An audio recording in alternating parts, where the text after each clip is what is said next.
Hello दोस्तों, आप सभी का स्वागत है हमारे online study hub YouTube channel में। मैं श्रेया सिंह आप सभी का स्वागत करती हूं। तो जैसा कि आप लोग जानते हैं, आरआरबी एनटीपीसी सेकंड शिफ्ट का समाप्त हो चुका है। तो आइए हम लोग देख लेते हैं क्या क्या क्वेश्चन पूछे गए थे। तो पहला क्वेश्चन है यहाँ पे बायोलॉजी से रिलेटेड है। Study of cell called, cell की स्टडी को क्या बोला जाता है? तो इसको सेल बायोलॉजी भी बोला जाता है और साइटोलॉजी भी बोलते हैं।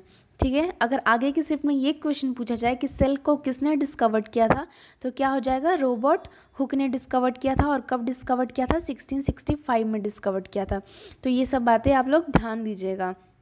नेक्स्ट क्वेश्चन है नेक्स्ट क्वेश्चन, इनमें से कौन सार के मेंबर नहीं है?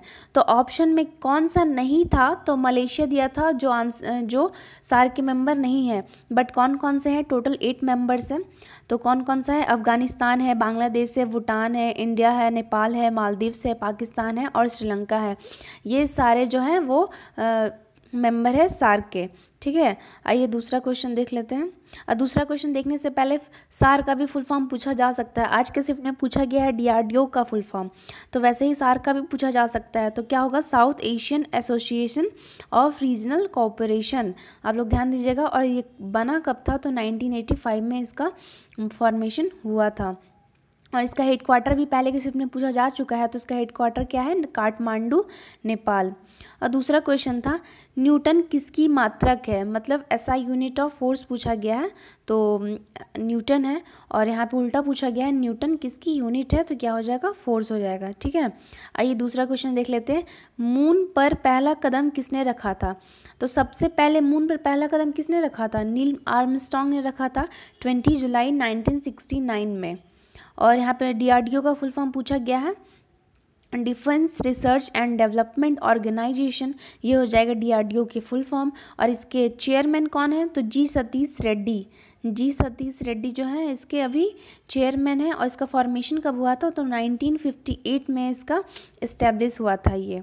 ठीक है, और नेक्स्ट क्वेश्चन पूछा गया है विच dynasty ruled much of northern India.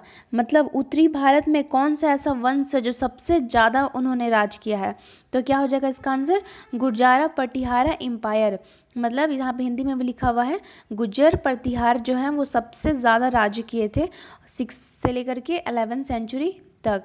और नेक्स्ट क्वेश्चन पूछा गया है इनमें से किसकी राजधानी गलत है? तो ऑप्शन हम लोग को मिले हैं इंडिया का कैपिटल है न्यू दिल्ली, ये सही है। मेक्सिको का कैपिटल है मेक्सिको सिटी, ये भी सही है। ऑस्ट्रेलिया का कैपिटल दिया हुआ है खार्तूम, बट ये गलत है। सूडान का कैपिटल है ये, बट ऑस्ट्रेलिया का कैपिटल क्या है? कैनबेरा। ये सबको पता है। ठीक है, तो नेक्स्ट क्वेश्चन है ड्यूनाम पद्धति के जनक कौन है? Means father of binomial nomenclature. Binomial nomenclature के फादर कौन है? तो लीनियस है।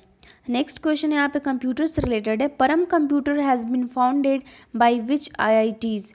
परम कंप्यूटर का फाउंडेशन कौन सा आईआईटी ने किया था? तो आईआईटी कानपुर ने किया था इसका फाउंडेशन। ठीक है, और नेक्स्ट क्वेश्चन है first 5 year plan launched in which year. पहला पंचवर्षीय योजना कौन से ईयर में लॉन्च हुआ था?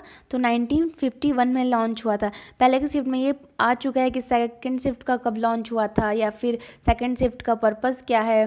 फर्स्ट शिफ्ट का भी पर्पस आ चुका है। तो फर्स्ट 5 ईयर प्लान का पर्पस था इंडस्ट्रियलाइजेशन, एग्रीकल्चर और प्रोडक्शन। ये 3 चीज़ों पे फोकस किया गया था, लेकिन सबसे ज़्यादा एग्रीकल्चर पे फोकस किया गया था। 11th 5 ईयर प्लान का भी पर्पस क्या था? ये भी आ चुका है, जिसमें सबसे ज़्यादा एजुकेशन पे फोकस किया गया था और सोशियो इकोनॉमिक रीज़न था। मतलब सोशल भी उन लोगों ने ध्यान दिया था, इकोनॉमिकली भी उन्होंने ध्यान दिया था। और लोगों का लाइफ कैसे और ज़्यादा बेटर हो सके, मतलब लोगों के बेटरमेंट के बारे में 11th 5 ईयर के में सोचा गया था। तो ये सब 3 क्वेश्चन यहाँ से आ चुका है। तो आप लोग 5 ईयर प्लान अच्छे से पढ़ ही जाइएगा कि किसने क्या पर्पस है, कब लॉन्च हुआ, दैट्स इट। दूसरा क्वेश्चन यहाँ पे फीफा वर्ल्ड कप से आया है। 2019 में फीफा वर्ल्ड कप विनर कौन थे? तो यूनाइटेड स्टेट ने ये किताब जीता था। तो विमेन नेशनल सॉकर टीम ने ये जीता था। और फीफा वर्ल्ड कप में विनर सबसे ज़्यादा बार किसने जीता है? ब्राज़ील ने जीता है। 5 बार। और अगर ये पूछा जाए कि फीफा वर्ल्ड कप में हर टूर्नामेंट में किसने पार्टिसिपेट किया है, तो वो ब्राज़ील ने ही हर टूर्नामेंट में पार्टिसिपेट किया है। और मोस्ट इफेक्टिव कंट्री है ये फीफा वर्ल्ड कप विनर में। दूसरा क्वेश्चन है विच policy create discrimination among Hindu and Muslim. कौन सा ऐसा पॉलिसी आया था जिसमें हिंदू और मुस्लिम के बीच में मतभेद हो गया था, तो कौन सा था? सिटीजनशिप पॉलिसी था। दूसरा क्वेश्चन, भारत की पहली स्वदेशी परमाणु पनडुब्बी कौन है? Means who is India's first nuclear submarine. India की पहली कौन सी न्यूक्लियर सबमरीन है? तो INS अरिहंत है जो इंडिया की पहली न्यूक्लियर सबमरीन है। लॉन्च कब किया गया था? तो 26 जुलाई 2009 को लॉन्च किया गया था। इसका लेंथ कितना है? तो 111 मीटर इसका लेंथ है। और ये built under the advance technology vessel project, इसको एडवांस टेक्नोलॉजी वेसल प्रोजेक्ट के तहत बनाया गया था और इसका लेंथ 111 मीटर 26 जुलाई 2009 को ये लॉन्च किया गया था और ये न्यूक्लियर सबमरीन है। ठीक है। नेक्स्ट क्वेश्चन, यहाँ पे और भी कैंडिडेट के द्वारा बोला गया था कंप्यूटर से कि हु डेवलप परम कंप्यूटर। परम कंप्यूटर कौन डेवलप किया है? तो विजय पांडुरंग भटनागर जो है वो डेवलप किए हैं। He is an Indian computer scientist, IT leader and educationalist.